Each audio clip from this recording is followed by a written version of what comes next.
अस्सलाम वालेकुम मेरे तमाम प्यारे व्यूवर्स को। उम्मीद है कि आप सब खैरियत से होंगे। और आज मैंने घर में बनाया है अपने दाल गोश्त और साथ में चावल।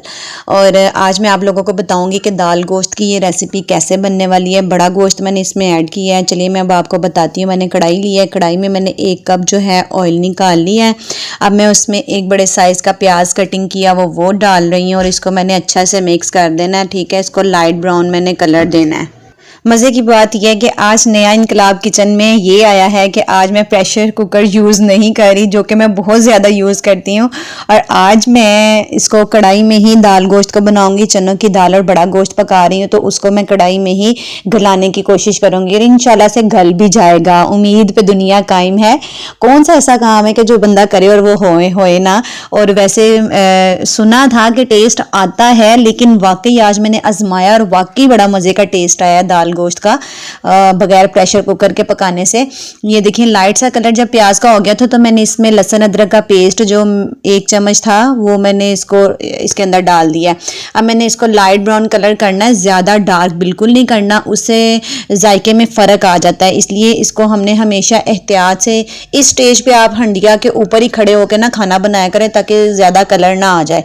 ठीक है, ये लाइट ब्राउन कलर होने पे मैंने इसमें टमाटर कटिंग करके रखे हुए हैं। 1 टमाटर मैंने कटिंग करके रखा हुआ है। मैंने उसका छिलका जो है वो उतार दिया है। आपकी मर्जी है, आपने उतारना है तो उतार लें, वरना कोई मसला नहीं है।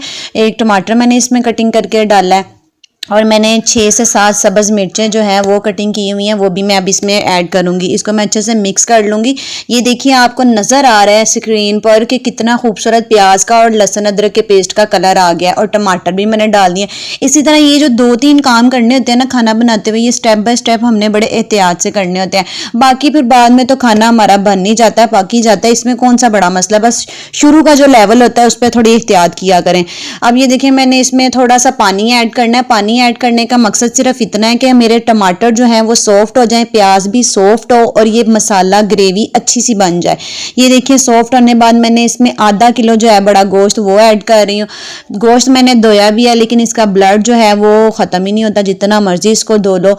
और इसको मैंने जो है अच्छे से वॉश कर लिया और मैंने इसको वॉश करने के बाद इसमें अब मसाला सॉफ्ट होने पे मैंने इसमें गोश्त डाल दिया है और मैंने इसको भी कलर देना है, लाइट ब्राउन सा कलर देना है। ये देखिए अब ये घी में फ्राई हो रहा है गोश्त और ये हल्का सा मैं इसको कलर दे रही हूँ।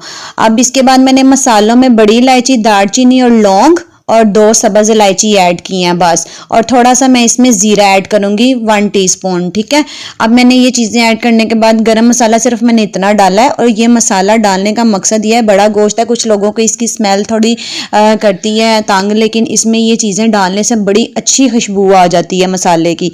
और ये मैंने मसाला गरम मसाला चंद चीज़ें डाली हैं। अब मैं इसको मिक्स करूँगी। उसके बाद मैंने इसमें बाकी मसाले डालने हैं, वो है सुरख मिर्च, ठीक है, हस्बे ज़रूरत यूज़ करें।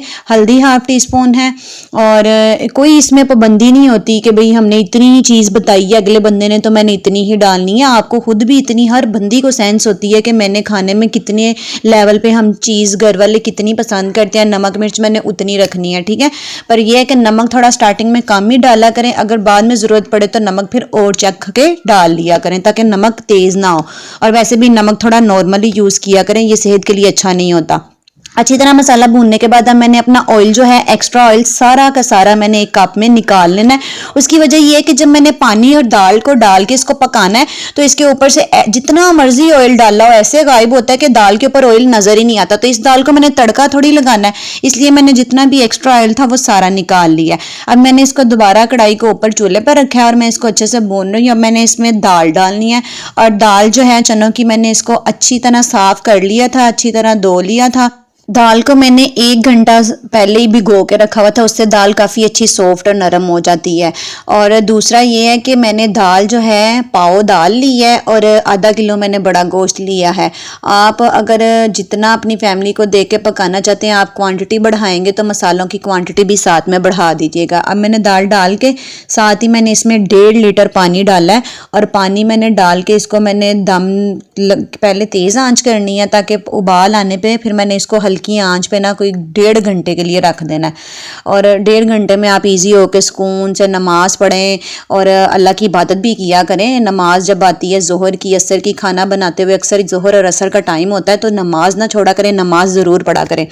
और ये देखिए मैंने नमाज पढ़ ली थी और मैंने अब चेक किया तो देखिए माशाल्लाह से दाल काफ़ी हद तक तो सॉफ्ट होगी, लेकिन गोश्त में भी थोड़ी बहुत कसर है, इसलिए मैं इसको मज़ीद जो है अभी इसको आधे घंटे के लिए हल्की आंच पर रख दूंगी ताकि गोश्त में जो कमी है वो पूरी हो जाए, पानी भी थोड़ा खुश्क हो जाए। अब ये देखिए बड़ी वैसे अजीब है कि मैं आदी हूँ प्रेशर कुकर की और आज मैं कढ़ाई में वैसे ही दाल को पका रही हूँ, लेकिन शुक्र है आज दाल पकी गई है और बड़ा मज़े का वैसे टेस्ट आया था इसका, यकीन मानिए। और कभी कभी ज़िंदगी में ऐसे काम करने चाहिए जो आपने कभी ना किए हों। और ये देखिए दाल जो है वो सॉफ्ट हो गई और गोश्त भी माशाल्लाह से काफ़ी गल गया है, नरम हो गया है। और अब ये देखिए मैं आपको चेक करके, हाय गर्म तो वैसे काफ़ी है, लेकिन चलें दाल और गोश्त अच्छी तरह गल गया है। अब मैंने क्या करना है इसमें, अब ये देखिए पानी भी हमें जितना दाल गोश्त में चाहिए था ना उतना ही हम रख दिया है। अगर आप ज़्यादा पतला रखना चाहते हैं तो आप उसको देख लीजिएगा। मैंने अब ½ टीस्पून इसमें काली मिर्च और ½ टीस्पून मैंने सूखा धनिया पाउडर, ये दोनों जो हैं ये मैंने इसमें ऐड कर दिया। गरम मसाला नहीं मैं डाल रही, सिर्फ काली मिर्च और सूखा धनिया डाल रही हूँ। और ये मैंने जो है धनिया वो कटिंग करके धो के साफ करके रखा था वो मैंने इसमें ऐड कर दिया है।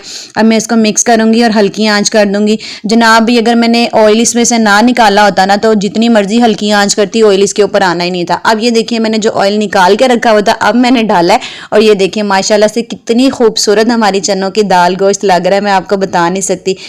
तड़के वाले मैंने चावल बनाए, मैं तो उसके साथ दाल गोश्त खाने वाली हूँ। आपको मेरी ये वीडियो पसंद आए तो आपने मेरे चैनल को सब्सक्राइब, लाइक और शेयर कर देना है। अल्लाह हाफिज़।